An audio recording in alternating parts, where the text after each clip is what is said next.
ati wahisemo ibintu bito gose, ariko Mariya we yahisemo umugabane ukomeye atazokwakwa.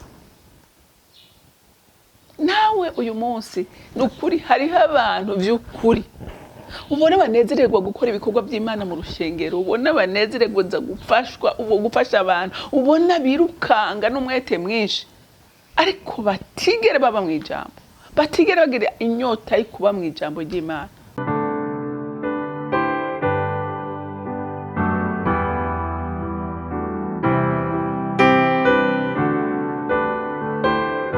Bakunzi ba RY'Imana TV, ndanezerewe cyane cyane gusubira kugaruka kuri ino hori tuganire iby'ubwami bwa data. N'umunezero ntangere. Haleluya. Imana ni nziza, ituronkera akanya tukavuga ibyayo, n'ukuri n'iby'igiciro kinini. Kubwira nawe umuntu w'Imana ngo ugira umwete wo kuvyumva no kuvyumviriza, kandi ushire mu ngiro iki jambo ririko yatubwira. Rero imbere ko dutangura kuganira, reka dusenge. Muremye w'ijuru n'isi, byose warabirangije ku bwacu.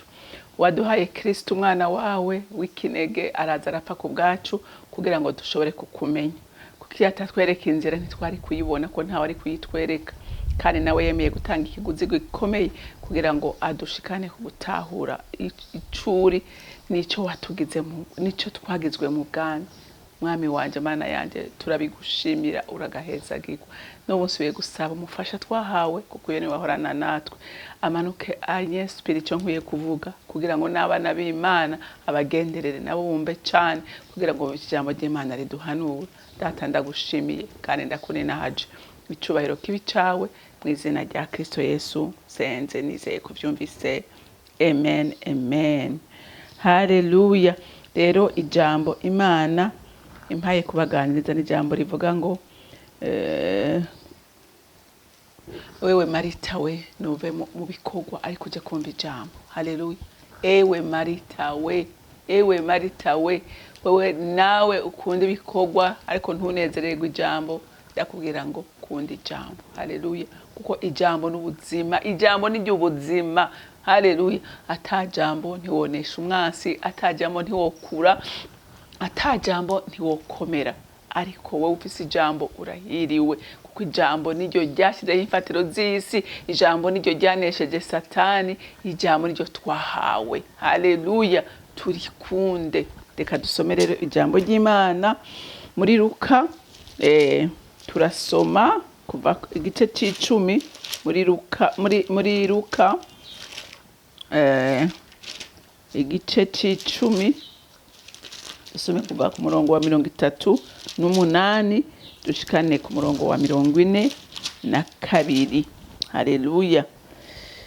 Luka igice c'icumi 38 haravuga ngo, maze bariko baragenda bashika mu mihana, umugore yitwa Marita aramwakira, amushikiza mu nzu yiwe.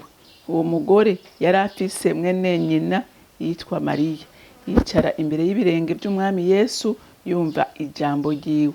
Ariko Marita ahagarikira umutima kuzimana byinshi, aramwegera aramubwira ati, mwami, ntibikubabaje yuko mwene mama yantereranye ibikorwa? Nuko mubarire amfashe. Umwami Yesu aramwishura ati, Marita, Marita, uriganyira wigora muri byinshi, ariko igikwiye gose ni kimwe. Erega Mariya ahisemwo umugabane mwiza atazokwakwa. Amen. Murumvise ijambo ico ritubwiye. N'abakobwa babiri bari bavukana, Marita na Mariya. Yesu arabagendera. Hanyuma Marita agira umwete n'ishaka ryo kuja kurondera inzimano, ryo kwiruka gukora ibikorwa byinshi kugira ngo abo bantu bose bari ngaho ashobore kubagaburira, ashobore kubanezereza. Ngo ariko ababazwa nuko mwene nyina we yicaye. Haleluya. Yicaye he? Ku birenge by'umwami, ariko yumvira ijambo. ngo acagenda abwira Yesu ati mwami atariko ntubona ati raba ingene Mariya yicaye je ndarushe ndiko ndakora je nyene ati mubwira ze kumfasha. Yesu amubwira ijambo rikomeye. Haleluya. Yesu amubwira iki? Amubwira ijambo rikomeye. Atumva Marita, Mariya yakurushije guhitamwo neza. Ati ko yahisemwo kwakira umugabane atazokwakwa. Yahisemo kumviriza ijambo ry'ubuzima, ijambo ry'ubugingo, ijambo rimukuza, ijambo rimwubaka, ijambo rimukomeza, rimuhishurira urukundo rw'Imana. Ati nawe uriko wiruhiriza ubusa, ibyo wahisemwo ni ibintu bitogosa, ni ibintu bitogosa. Ati wahisemo ibintu bitogosa, ariko Mariya we yahisemo umugabane ukomeye atazokwakwa.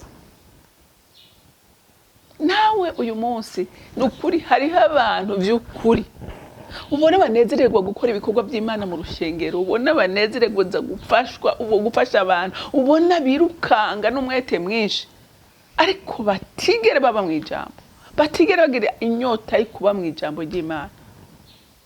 Nagira nkubwire muntu w'Imana ko ikintu gikomeye gusumba ibindi bintu byose ni ijambo. Ni ijambo. Yesu ubwiwe murumva ko abivuze ati Mariya yahisemo umugabane mwiza. Ugasanga abantu abaririmbyi bararirimba bakaririmbira Imana kabisa, ishengero rikanyugwa rikaryoherwa rikaduzwa, ariko hagera ku ijambo ry'Imana rivugwa bamwe ukabona bariko baranyororomba, bariko barasohoka. Umva nagira nkubwire ngo wahisemo umugabane mubi, wahisemo umugabane atatuzokumarira, ariko kumva icyo Imana iri kwiravuga niwe mugabane ukomeye. Ugasanga abandi baraje, mpora mbona abadamu ukabona baje mu marepetition bararirimbye, ariko hagera ku ijambo ry'Imana rivugwa ukabona barasohotse. Wakoze iki? Kwiki igituma we ukura, igituma we ugera ku rugezo rwiza ruhimbara Imana, ari kuba muri iryo jambo hama ukaba utari kuraryumva, uzokuzwa niki? Abandi ugasanga ntushobora no kumubarira uti fata ijambo, ushobora no gupartager n'agapashaje gatoya, ntabyo ashobora. Ugasanga umuntu Bibiliya yarayibika yifata agiye hehe, agiye mu usenga. Abandi ugasanga nta na Bibiliya bagira, ugasanga nta na Bibiliya bagira. Kandi ijambo ry'Imana ritubwira ngo iri jambo niryo ridukuza, ijambo niryo rituma duhishurirwa, ijambo niryo rituma umwasa duhunga, kuko usengera mu ijambo, haleluya, bituma Imana ikwishura byihuse. Kuko ijambo ry'Imana rivuga, Imana ivuga ngo ndi nyuma y'ijambo ryanje kugira ngo ndarishyitse, izori gushika ko utarizi. Ijambo ngo nitara rimurikira ibirenge byacu, mbega rizokumurikira gute atajugira? Uzura ijambo, gira inyota yo kuzuzwa ijambo, gira inyota yo gusoma ijambo. Ugasanga abandi bari mu buhanuzi ariko nta jambo. Ubuhanuzi butari mu ijambo sibwo, ubuhanuzi butari mu ijambo ndasubiye kukubwira sibwo. Imana ivugira mu ijambo ryayo. Haleluya, haleluya. Imana ivugira he? Ivugira mu ijambo ryayo. Haleluya. Yesu avuye mu masengesho y'imisi 40 n'amajoro 40 ngo arasonza. Haleluya. Ngo arasonza. Satani aravuga ati uyu ni wo mwanya mwiza. Haleluya. Uwo ni wo mwanya mwiza wo kujya kwataka ujya mu. Araza aramubwira tumviriza rero, urashonje kandi ndabizi neza ko aya mabuye ushoye kuyahindura. Urumva? Aturashoye kuyahindura ugakuramo umutsima urya. Yesu aramubwira atumva, ati umuntu natungwa n'umutsima n'umutsima gusa, ariko atungwa n'ijambo ryose riva mu kanwa k'Uhoraho. Arasubira atumviriza rero. Ubu bwami bwose urabubona. Ati ubu bwami bwose narabuhawe. Ati none icyo ngusaba ni kimwe. Fukama. Nsenge ndabugushikiriza. Uriko uravyumva? Kandi Kristo ava mu ijuru nta kindi yari yaje gukora. Yari yaje kwaka ubwami Satani. Yari yaje kuba umwaka kugira ngo bushikirize wabutakaje. Kuko umuntu yaratakaje ubwami bw'Imana. Yaratakaje isi. Yarayitakaje ayiha Satani. Yesu rero nico cari cyamuzanye kugarukana. Yumva Satani yagira mworohereza ati ubironke utiri urapfa utiri uraruha.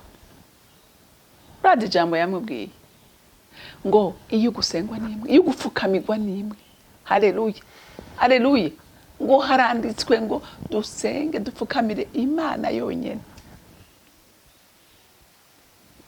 Avuga ati kandi amujane mu ijambo ngo biranditswe ngo yamujanye ku munara hejuru. Ati ni wikororere hasi. Ati abamarayika b'Uhoraho baraza kugusama. Yari ijambo riranditswe. Ati baraza kugukorera. Aravuga ngo kirazira kugaragaza Uhoraho Imana yawe. Haleluya. Ngo Satani yakoze iki? Ngo yaramuretse ngo mutega ikindi gihe. Mwumvise mu majambo yose Yesu umva atamubwira ijambo ry'Imana kugira ngo ashobore gucecekesha Satani. Satani atinya ijambo bantu b'Imana. Ukaba ushaka kugwanya Satani kandi ijambo ry'Imana ryabidusaba ngo tugwanye Satani nawe azoduhunga. Satani ntazoduhunga kubera twasenze cyane. Satani azoduhunga kubera ijambo ritwuzuyemo. Ijambo twibitsemwo. Haleluya. Iryo niryo Satani atinya. Niyo gutinya ngo nukuririmba cyane, niyo gutinya ngo nukuvuga ubutumwa cyane, ariko yo gutinya kuko ufise ijambo ry'Imana rigwiriye muri wewe. Haleluya. Yesu yamutsindishije ijambo. Amen. Yesu yamutsindishije iki? Yamutsindishije ijambo ry'Imana. Rero nico gituma nkunginga muntu w'Imana kundi ijambo. Haleluya. Kundi ijambo. Ijambo n'ubuzima, ijambo n'umutuvura, ijambo n'ubushobozi, ijambo Satani nigatinya kandi ni Imana iri inyuma y'ijambo ryayo. Haleluya. Ni wafatira Imana ku ijambo yivugiye, Imana ntizi kwivuguruza. Haleluya. Hagarara ku ijambo. Niwagiyuzuzamwo nukuri nta kizokunyiganyiza. Haleluya. Nta kizokunyiganyiza. Intwari zose z'ukwizera muzi muri Bibiliya zahagaze ku ijambo. Amen. Nabo uyu munsi batsinda kubw'ijambo. Ko Satani atinya ijambo kandi ni Imana yubaha ijambo ryayo. Yaravuze ngo nta n'urunyugutu rumwe ruzova ku ijambo jewe Imana navuze. Rero Yesu abwira Marita ati ruko wirihwiriza ubusa wahisemwo nabi. Haleluya. Ngo hitamwo neza, hitamwo Yesu nayo Satani we n'umubeshi. Hitamwo neza, hitamwo jambo w'Imana. Haleluya. Ijambo n'ubuzima. Ijambo niryo rizotuma ukomera ugashika ku rugezo Imana igushakamo. Mana data rugira byose uri mu ijuru. Sindambirwa kugushimira urukundo rwawe n'ineza yawe. Sindambirwa gushima Mwami Imana kuko waduhaye ijambo ryawe kugira ngo ridutoze indero nziza. Waduhaye ijambo ryawe kugira ngo riturere dukuze ridukane mu kigezo cy'abantu bakuze bashobora kurya ibigumye adashobora gutinya ubugome bwose bw'umugwanizi. None mukunzi mwiza ndasengera bene data ndabasabira kwambara imbaraga zawe Mwami Imana no kwizera ijambo ryawe. Iri ryose rizotuma dukomera kandi dushike mu mugabane wacu. Tata ndagushimiye kandi ndakuninahaje icubahiro cyose kibi cawe mu izina rya Kristo Yesu Umwami n'umukiza w'ubugingo bwacu. Senze nizeye ko vyumvise. Amen. Amen. Mwarahezagiwe.